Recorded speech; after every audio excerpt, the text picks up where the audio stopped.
चलिए बात करते हैं अब हीमोग्लोबिन। हीमोग्लोबिन क्या होता है? रिस्पिरेटरी पिगमेंट होता है।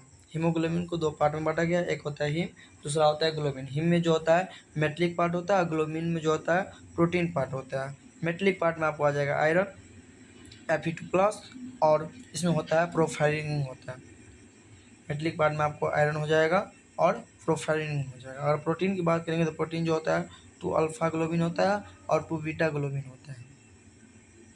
और 2 अल्फा में जो होता है 141 अमीनो एसिड होता है और 2 बीटा जो होता है उसमें 146 अमीनो एसिड होता है।